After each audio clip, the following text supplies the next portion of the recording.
Publiquement, Volodymyr Zelensky n'a pas encore assumé et révélé le contenu de son plan de victoire présenté à ses alliés occidentaux durant sa tournée européenne mystérieuse. Si certains observateurs pointent du doigt les craintes de Kiev à l'approche de la présidentielle américaine qui pourrait voir arriver Donald Trump à la Maison-Blanche, d'autres le concèdent. Le programme de Volodymyr Zelensky comprend l'entrée de son pays dans l'organisation du traité de l'Atlantique Nord. Et pour ce faire, il est en quête d'un soutien diplomatique, financier et même militaire. J'ai plus l'impression qu'il a repris sa casquette d'humoriste parce que l'Ukraine n'est pas en situation de gagner la guerre et on le voit cela sur plusieurs fronts en Ukraine. Alors il vient chercher de l'argent, il vient finalement faire le fond des poches des Français.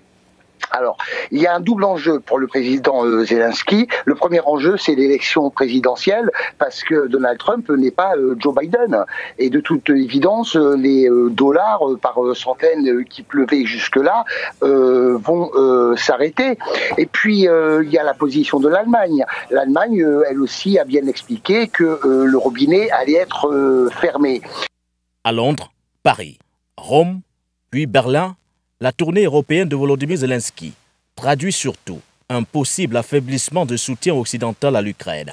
D'où cette politique belliqueuse de Kiev, pourtant à l'origine de nombreuses dissensions au sein du bloc. L'Europe est en train de se diviser sur la question des aides, mais est en train de se diviser sur la question de l'utilisation des armes qui sont envoyées en Ukraine, notamment sur les missiles haute portée, et pas que.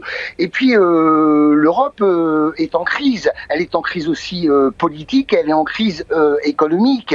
Il ne faut pas oublier que pour des décisions soient prises, elles doivent l'être avec l'ensemble des 27 partenaires européens.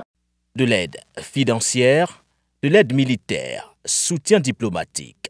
La tournée du président ukrainien n'échappe surtout pas aux enjeux géopolitiques, écartant encore un peu plus l'hypothèse d'un cessez-le-feu.